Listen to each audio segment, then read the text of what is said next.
and also Sharp Again Naturally are on the front lines to help individuals, family members, and caregivers with dementia and memory loss.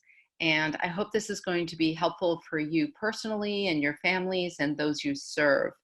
And you know, what's very key, what we're learning is that we can each make positive lifestyle choices every day that can affect the health of our brains through our entire lives. And that's really what the focus of this webinar is. So let's get started. I will also share with you my email at the end. So if you have questions, you can email me directly. This is not advancing. So let me just see what we've got going here. There we go. So Sharp Again Naturally is a nonprofit, and we educate the public and also medical professionals about what's causing all the memory loss and dementia we're seeing and how it can be prevented and addressed. We also advocate for new testing and treatment protocols. Many doctors have not been taught these things in traditional medical school, and so most neurologists also are not aware of them. And also we collaborate with our own medical and dental advisory board and like-minded organizations to make this information available. And I think you heard Shana say that I am a health and wellness coach, so I am not a doctor. So this presentation is for educational purposes only, and it's not medical advice. And really the kinds of physicians that we're working with to help address memory loss are those who have a functional medicine specialty or are integrative doctors who do treat many of the causes that we're talking about. So what you'll hear about today is some of the newest research that gives credibility to this approach, some of the challenges. Many of you probably already know the definition of Alzheimer's and dementia, but I'll just go over that briefly. We're going to do a deep dive into 3 of the causes that Sharp Again Naturally and our Medical and Dental Advisory Board have identified. We have 10.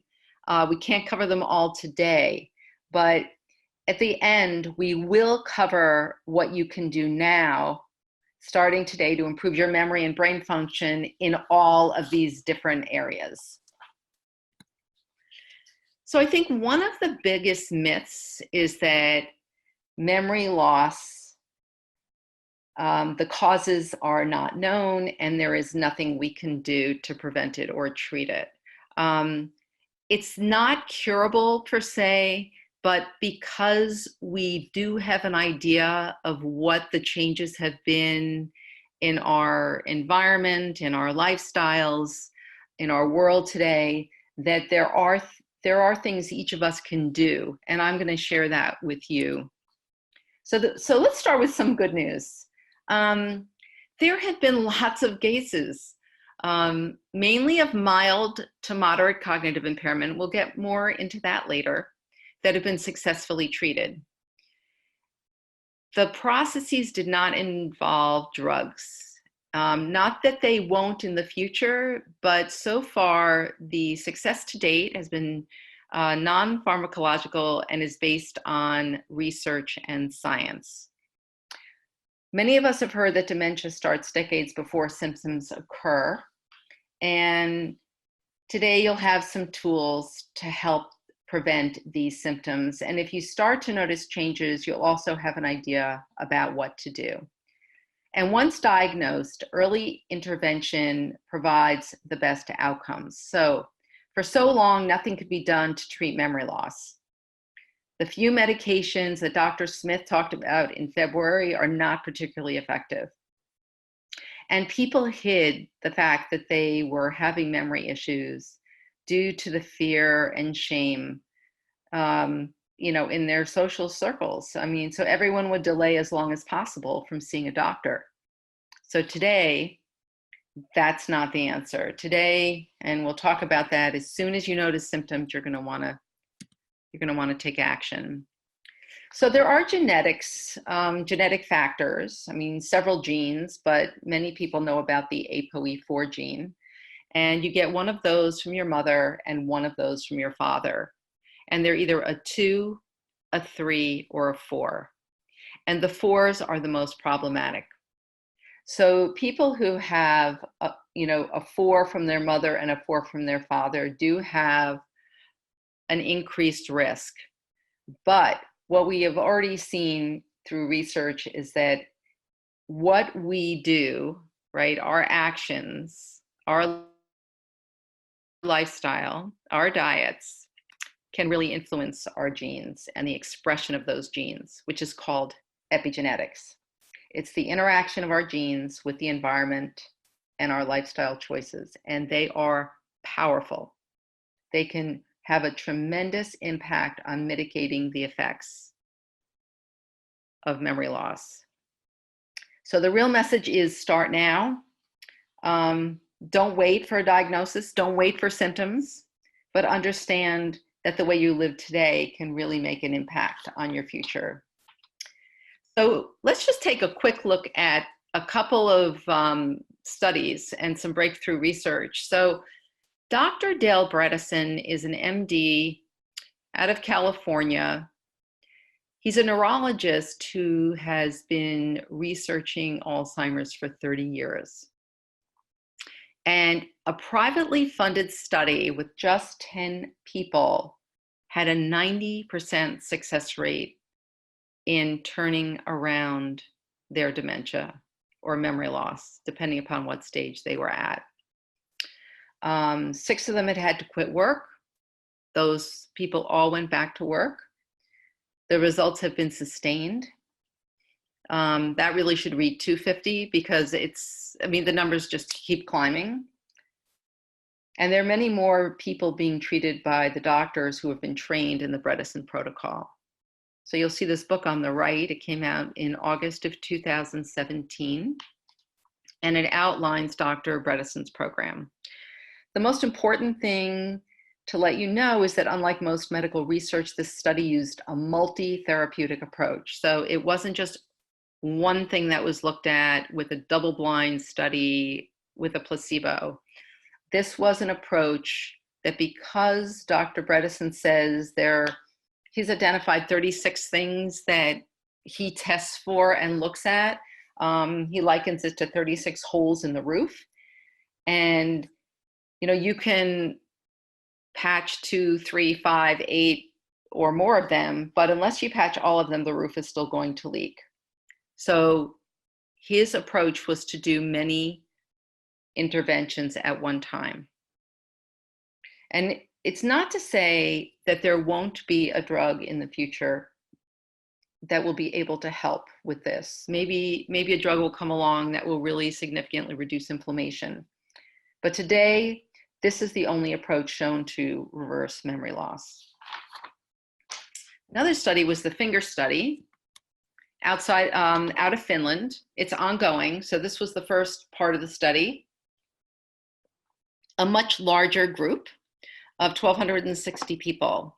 And the control group was just given 2 physician visits, like annual physicals, like most people would get. And the other group was given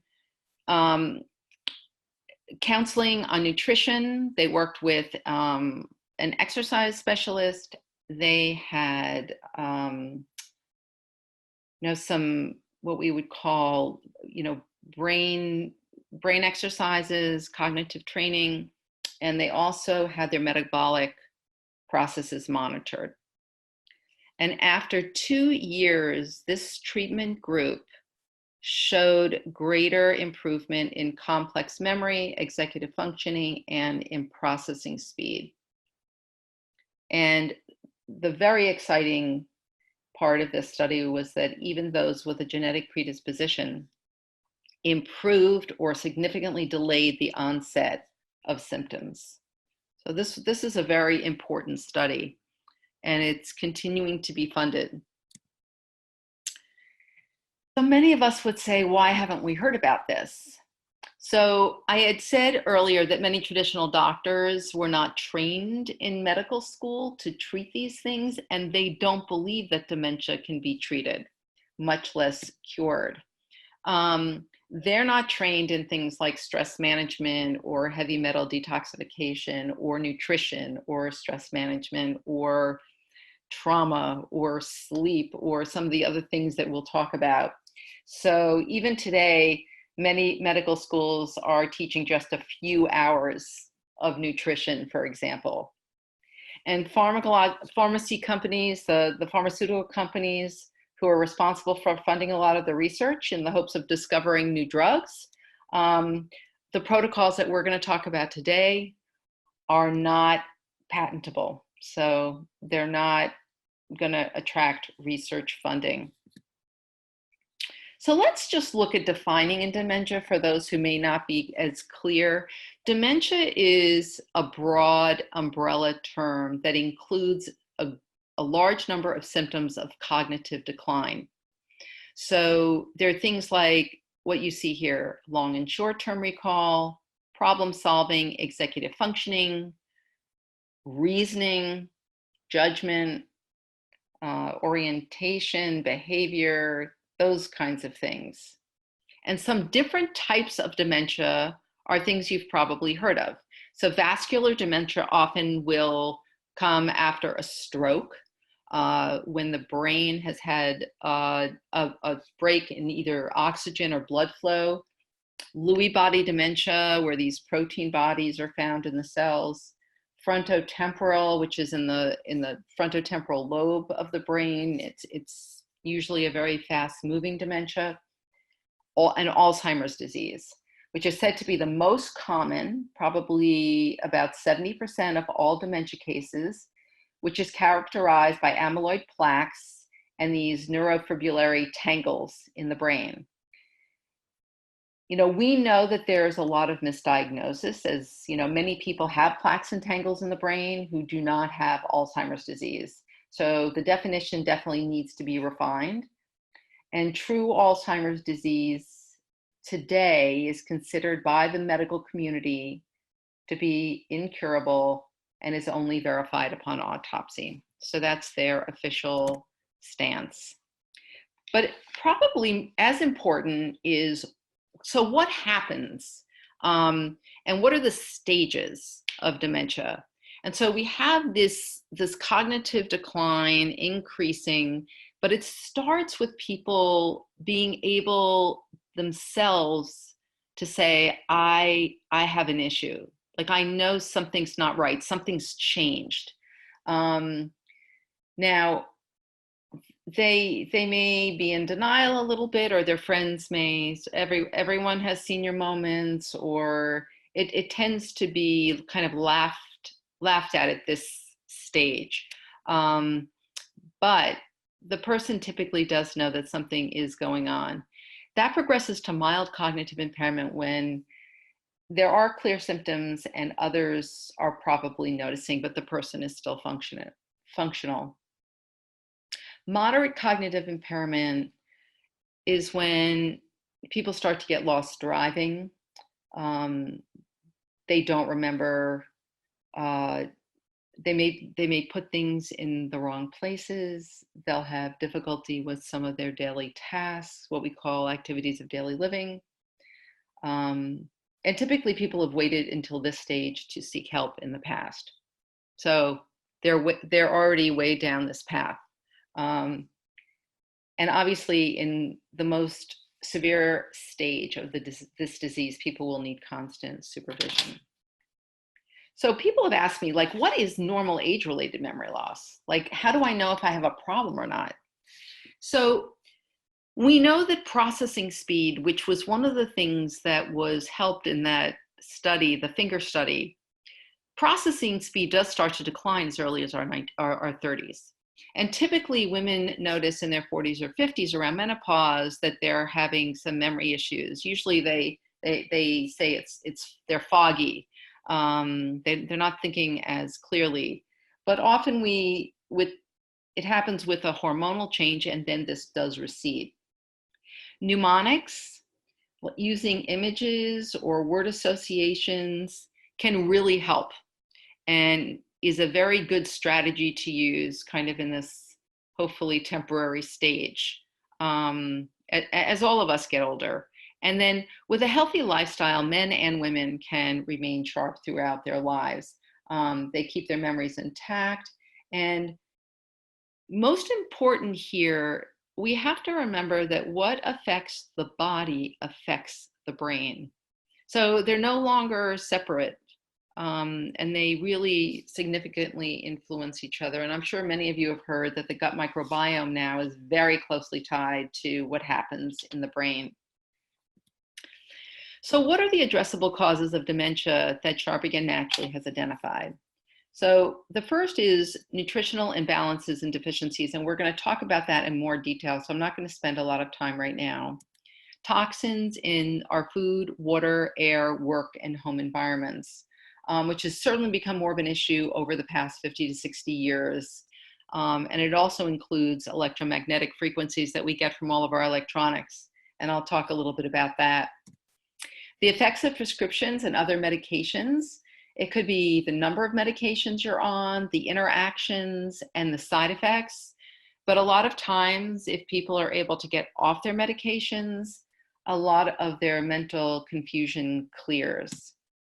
Mercury and other heavy metal toxicity. So mercury, when you have toxic levels, your symptoms are going to mimic having Alzheimer's disease almost exactly. And the sources of heavy metals, especially mercury, are certainly air pollution, but large steak fish like tuna and swordfish, silver fillings that can either crack off or off gas. Over time, they wear away. Sometimes they get absorbed by our own tissues. Vaccines, especially the multi-dose vials that might have a preservative called thimerosal, that does have some mercury in it. And, you know, again, pollution, including particulate matter coming from idling trucks, that sort of thing. We need to really be careful about what we are taking in. The next one is hormonal imbalances. So this includes the gender hormones, estrogen, testosterone, progesterone, thyroid, not just T3, but the entire panel of thyroid. Can also include cortisol, which is our stress hormone or one of the stress hormones, human growth hormone. But when hormones are low, it tends to affect the brain. And even vitamin D, which is considered a supplement, but it's sort of a pre-hormonal kind of substance in the body. Low vitamin D levels are also problematic. The next one is inflammation from low-level infections. Now, I should say that inflammation is present in many of these other addressable causes that I'm talking about. But this one in particularly is from things like Lyme disease, oral infections, which could be, you know, which can surface after root canals or after dental work is done. Food sensitivities, where the gut microbiome is starting to react to the gut. You might have leaky gut going on, where some of the food is getting into your bloodstream.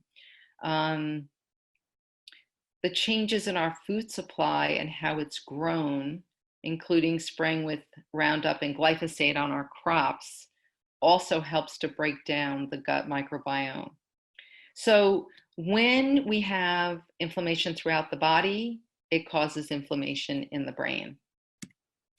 Now, these are kind of the lifestyle things that most people talk about when they talk about just overall general health and well-being.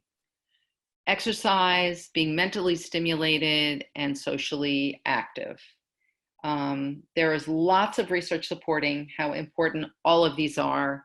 And if I had to pick one thing probably from this entire list, you know, behind nutrition, it would be exercise. We're going to talk more about stress because I think stress has really crept into our lives and feels unrelenting. And so we each need to really create our own protocol, if you will, for managing stress. Sleep and breathing problems is a relatively new area. It's become much more prevalent due to our diets and our environmental pollutions and toxins, some of the things I've talked about. It includes things like asthma, which reduces oxygen in the body. We're also seeing, and dentists and doctors are seeing, narrowed airways, which is causing more snoring and sleep apnea. And we're even seeing this in thin women.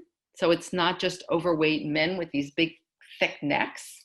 We're seeing behavioral issues in children when they have narrowed airways and breathing problems.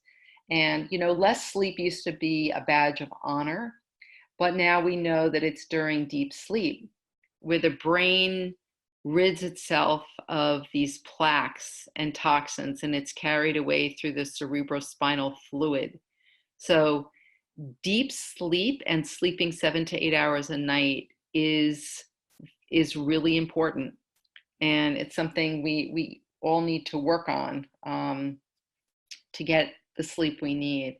And then finally, emotional and physical trauma. It can begin in childhood with adverse childhood experiences. These are sometimes traumatic experiences, either emotional or physical, for kids. And the research shows that there's a correlation between these childhood experiences and memory issues in midlife and dementia later on. So something we definitely need to pay attention to.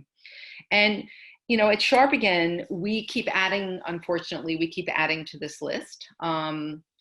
We look at things like multiple exposures to general anesthesia as people get older. And when people have multiple operations within a short period of time, there's often this fogginess or this these brain issues that don't seem to clear up even over time. And so the anesthesiologists and doctors are starting to talk about it. Hearing loss is correlated with dementia. And just this morning, I read a study about anemia, that kind of lifelong anemia sets us up for dementia. So again, staying healthy is very, very important. So these are the three that I'm going to go into in more detail. And I'm going to start with how nutrition affects the brain. So good nutrition does what you would think. It gives the brain energy. Your brain uses 20 to 25% of the body's total energy use. So we need to keep it well supplied. And it usually gets this energy by using glucose from our food. Good nutrition will also supply the critical nutrients we need. Now, just as our soil is being denatured and we're not getting as many nutrients from it, many people are turning to supplements, vitamins and minerals and some other things, maybe some herbs. So we'll talk a little bit about that. And good nutrition will also provide the hydration our body needs so that it can keep all of our systems functioning well, our lymph system, our circulatory system, elimination. And it also helps to detoxify the body.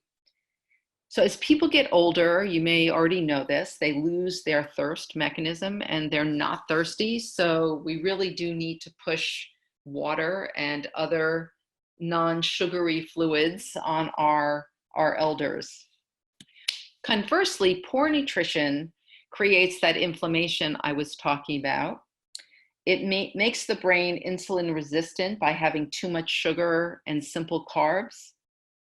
The brain can no longer use glucose as a source of energy, and Therefore, it becomes insulin resistant, and that's why Alzheimer's disease is often referred to as type 3 diabetes.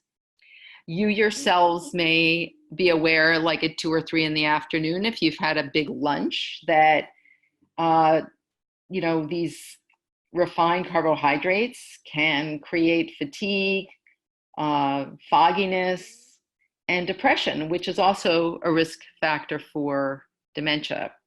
And they also build up a toxic load in the body. I had mentioned glyphosate earlier. So herbicides and pesticides, hormones that are being given to livestock, antibiotics that are given to livestock, all of these things come into our bodies. And it builds up something called a toxic load. And over the course of our lifetimes, we reach the maximum that we can tolerate, which is called our body burden. And that's when we start to exhibit symptoms. But this toxic load is building up all the time.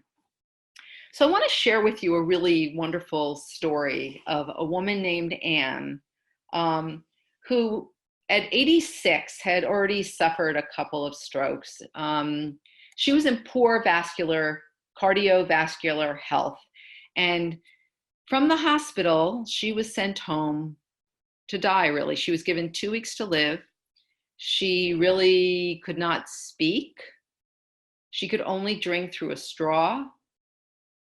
And the diagnosis was terminal dementia. But fortunately for Anne, she had a son who I know, who is a nutritional microbiologist. And he said, let me try making her some really nutritious smoothies. So he put in vegetables and fruits with nuts and seeds, which are known to have healthy omega-3 oils and ALA oils. They feed the brain, flax and chia, other nutrient-dense foods that might include avocados, healthy fats, olive oil, coconut oil, actually MCT oil, which is medium chain triglyceride oil that's found in coconut oil, but it also can be purchased separately, is an alternative energy source for the brain.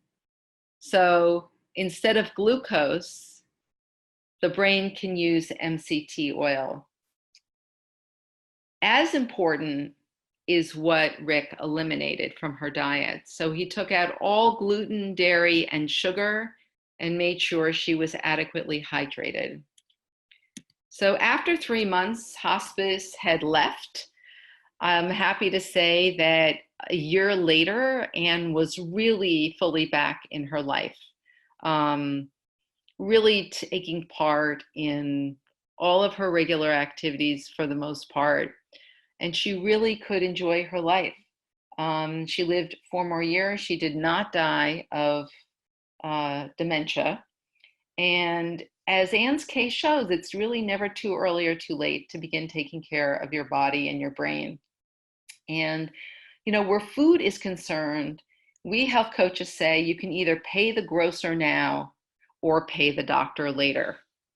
So I think Anne's story is very inspiring. So next we're going to turn to toxins, which I've talked a little bit about already, but they really come into our bodies in 3 ways. We're either taking them in through our food or what we're drinking. We're inhaling them, or we're absorbing them on our skin. So I've talked a little bit about how we're ingesting them through preservatives, artificial flavors, colors, sweeteners, pesticides. The bisphenol A, which is found in the lining of some cans, it increases the risk of cancer. It causes early puberty, obesity, and other health issues. So these neurotoxins are everywhere. And as you may have heard, one of the biggest culprits are your artificial sweeteners. So I think the goal here is really to lessen our dependence on sweet foods. Um, really prior to the last 50 to 75 years, like we never had sweet foods and candy and cookies and cakes and I mean, ice cream, and it's everywhere you go. We've never had them to the degree that we have them in our diets now, and they're really wreaking havoc with our guts and with our brains. Neurotoxins get inhaled. I already mentioned, idling trucks and particulate matter in the atmosphere, secondhand smoke in our home environments through new furniture and carpeting, which can off gas and has chemicals in it, formaldehyde as an example. The freestanding and the plug-in air fresheners release chemicals into the air that your liver has to detoxify. And then you have things like chemicals in your household cleaners and flame retardants. When you see a skull and crossbones symbol or a poison symbol on the back of your household cleaners, you know that those probably contain chemicals that are not healthy for us to be using or inhaling. So we have to check labels and we have to ask questions. And then, the average woman uses 16 beauty products and cosmetics daily with up to 168 chemicals. These personal care and cosmetic products, if at all possible, you want to use those that do not contain harmful chemicals. And so for all of these things, you can go onto a website called EWG.org. That's the Environmental Working Group. And they give information in these categories about what products are healthy. They also include things like sunscreen and which foods, fruits and vegetables we can eat that are conventionally grown, which should be consumed organic because of how much they're sprayed and how easily those chemicals are able to get into our system. So I encourage you all to go to EWG.org and take a look at that. I wanted to share a quick study with you called the mouse study, where 4 mice are put into 2 cages. So 2 in each cage, and they're all put through a maze. And it takes them 20 seconds to run this maze. Then yellow dye was introduced in one of the cages into the water. And in one day, it took 5 times longer for those mice to complete the maze. In 5 more days, it took them an average of 200 seconds to go through the maze. Now, the good news is when the dye was removed, the average running time returned to normal. However, it did take a full 6 days, which is 1 day longer than their exposure. So this is a good lesson for us, which means that we can make changes to our diets, our lifestyles, but we can't expect to see the results overnight. Typically, Dr. Bredesen's protocol, there's a minimum of 4 to 6 months of being exposed to all of the interventions before you might see significant changes. Sometimes it's earlier than that, but I think that is probably the average. One other thing that I wanted to mention to you are electromagnetic frequencies, which, contrary to what you might have read in the New York Times this past week, they are a grave threat because they affect us on the cellular level. So in general, the research has shown that they're increasing the oxidative stress, meaning they're aging us much more quickly. They're causing inflammation. We talked about inflammation and how that can affect the brain. They're affecting how our guts and the bacteria in our guts is operating. They suppress the production of melatonin, which is the hormone we need to help us go to sleep at night. It's why a lot of people, when they're on their phones or on their computers late at night, it's hard for them to sleep. It increases your blood pressure, glucose levels, and it leads to cardiovascular issues. And electromagnetic frequencies also cause brain tumors, both in children and adults, where they're definitely seen a significant rise. So this is something, as you're reading about 5G going in all over the globe, where not even in the Himalayas will you be able to escape. You can already get a signal in the Himalayas that this is going to blanket our entire planet, and it may be affecting us and our children. So the last cause I'm going to talk about in detail is prolonged stress. So we know that some positive stress is good. It keeps us on our toes. It helps us kind of get up for those, maybe sometimes, things that cause us a little fear, like making presentations. But generally speaking, it really helps us to strive ahead in our lives. And the thing about it is that makes it positive is that there's an end to it. So whether your kids are in a play, or whether you have your presentation, or you're doing something else that requires great effort, at some point it's over. What we're seeing more of is the negative stress in our world, which unfortunately is having emotional and physical consequences. It's affecting our relationships. It affects the behavior of our children, and it's chronic. It does not go away very easily. So this negative stress is something, as I mentioned earlier, we need to manage. And so the question is, how do you manage it? So I know Dr. Smith had talked in February about how to manage. He had some ideas, and I'd like to share some other ones with you that weren't mentioned.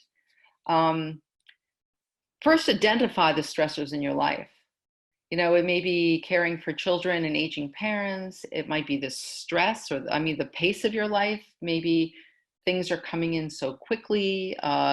Maybe you need a news fast once a week, where you don't look at a newspaper or listen to the news one day a week. Everyone is different, so we have to look at strategies that work for each of us. Look for those that either have worked for you in the past, or that you think will be effective. You can use technology for your benefit. There are many apps. One is Breathe, another is Calm. I know you would think these are practices, and they can be, but they're also apps. There's something called Here and Now, Stop, Breathe, and Think. That's another one. And then there are many of them. You can investigate and learn stress reduction techniques. Try being in the present moment. I know that sounds a lot like meditation, and it is. Meditation is found to lower our blood pressure, make us feel calmer, make us feel like we can keep up with the pace of our lives. We want to take time out each day to breathe, and there are apps to help us do that, to feel grounded, not only in our head, but in our bodies. And we want to get 7 to 8 hours of sleep, if at all possible. And then lastly, learn to say no, which is very hard for many of us to do, but this takes a personal toll. So what does that mean? Hot baths can help. Learn to say no. So I think for each of us, maybe some of us, that's a very easy thing to do, but more and more people will ask us to do things, and we need to create our own boundaries and know our limits. So other ways to reduce stress are hot baths, reading, playing with a pet, being kind to ourselves. And I think that is really one of the most important things, is to be aware of our negative self-talk and not buy into it necessarily, but to be kind to ourselves and replace it with positive talk. We know that most people who suffer from memory loss are suffering from multiple causes, and so they all need to be addressed to know whether a situation really can't be helped. The most important case for prevention that I can make to keep our minds functioning well is that we will decrease the likelihood of developing dementia. We won't burden our families in terms of stress and finances and time. For caregivers especially, we know that dementia takes a toll because they're 6 times more likely to develop dementia themselves. And these are predominantly women. And the goal is really to increase our health span along with our lifespan. And frankly, the only side effect of this entire protocol is better health. And so I just wanted to quickly show you what this means, health span versus lifespan. So between here, the age of about 72 and 85, you want to live life with a greater degree of health and not be taking, so many medications, and be able to move your body, be able to spend time with family and friends, your grandchildren, potentially your nieces and nephews. You want to be able to do the things that you want to do. So that is what we mean by increasing your health span. And so I'd like to sort of end on what you can do now. I'm going to go through these fairly quickly because I've touched on a lot of them. Eat whole, unprocessed foods and less sugar. Read labels. Increase good fats. Eat fewer foods that come in boxes, cans, packages, and avoid nitrites and nitrates. Hydrate. Drinking half your weight in ounces seems like a lot, so just aim for 4 or 5 glasses a day if you don't already do that. Become aware of and avoid toxins in your environment. Walk by idling. If you walk by an idling truck or someone smoking, hold your breath. Do exercise you like to do. Do it 4 to 5 days a week, plus strength and flexibility training. If you have some soup cans at home, you don't need to go out and buy weights. I mean, you can make this up as you go. You can take the stairs at work instead of the elevator if you don't have time to get out walking, but maybe during your lunch hour in the nicer weather, you can do that. Challenge your brain by learning something new. So this is not just doing things like, Sudoku and crossword puzzles, which people can get much better at, but take a class, something you don't already know something about. So learn from your kids or other, youngsters that are learning themselves. Change your routine.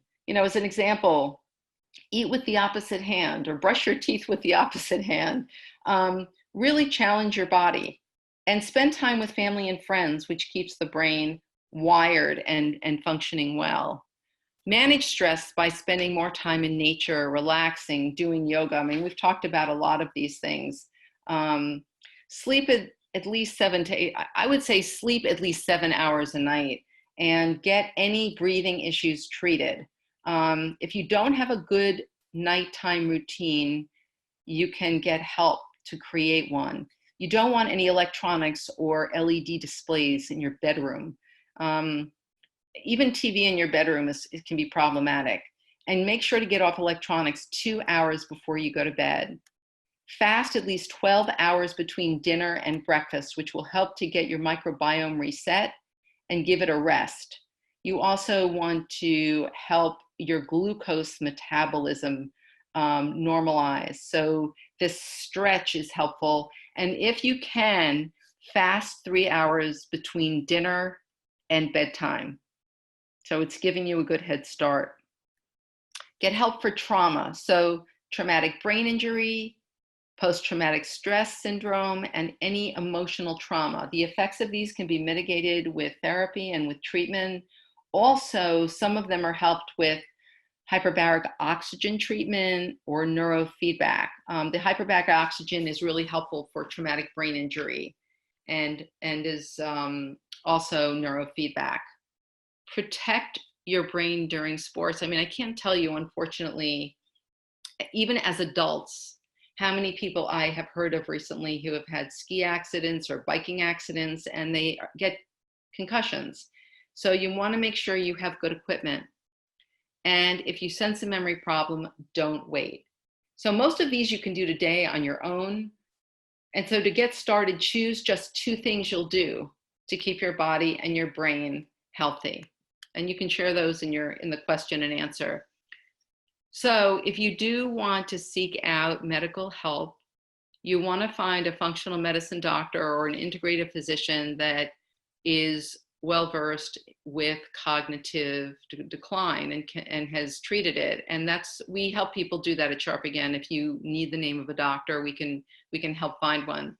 Also, there are dentists who are especially trained if you have high mercury toxicity, for example, and I would encourage you to get a test before you do anything to know if it's really a problem for you, because it's not a problem for everybody. But there are dentists who are trained to remove fillings safely. And there are also doctors, either sleep specialists or dentists who specialize in snoring and sleep apnea, who can treat those issues. We have a page on our website to help find a practitioner. You can also call us. And certified health coaches, again, we're going to be starting a program to work with coaches, but I can tell you that it's hard to do this on your own sometimes. So support can be really helpful. If you want to keep up with what's going on with research and receive our e-blasts and our newsletters, you can join our email list, which is on our website, sharpagain.org. We've got lots of information there. You can attend one of our public presentations or host one, and please feel free to contact us. You can also write to me directly at lisa.feiner, F-E-I-N-E-R, @sharpagain.org. There are some other resources which I'm not going to go through, but I just finished yesterday a web series by Dr. David Perlmutter called Alzheimer's, The Science of Prevention, who talked about a lot of the things that we do. But there are books that talk about this multi-therapeutic approach, Dr. Bredeson's as well as the Sherzai's, called The Alzheimer's Solution. And there are some talks as well on YouTube. So those are my comments, and I'm really thrilled to be here and take your questions. Thank you, Lisa. Thank you, everybody, to participate to today's webinar. Somebody has raised her hand. I'm just gonna click on it. Asplin, can you hear me? Hello.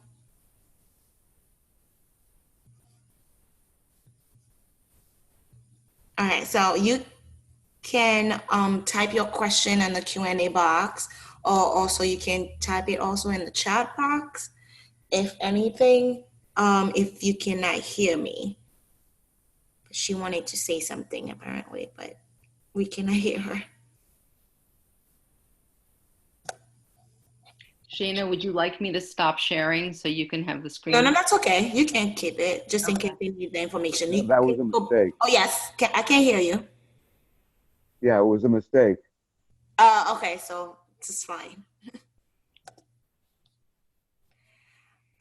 Lisa, can you go back to the page where it has your information that everybody can see it? If you have more questions, if they have more questions, if you want to visit the website to have more information about Sharp Again, please visit their website.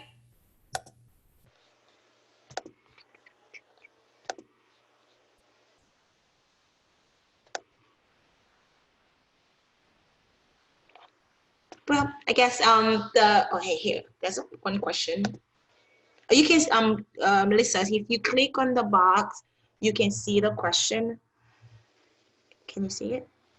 No, I think I have to stop sharing if I do that. No, you can just move the cursor all the way up. Up, yeah. Move it up. Will this webinar and slides be available later? So Oh, yeah. the webinar is being recorded. Yeah. But I don't believe that this, are you putting up the slides, Shayna? The slide, yes, everything right now will be on the website, but we will not be sending the actual PowerPoint to anybody. But they can view the website. On the website, they can view the webinar again. Mm-hmm. So Shayna, I'm going to send you a copy of my updated slides that I Okay. used today.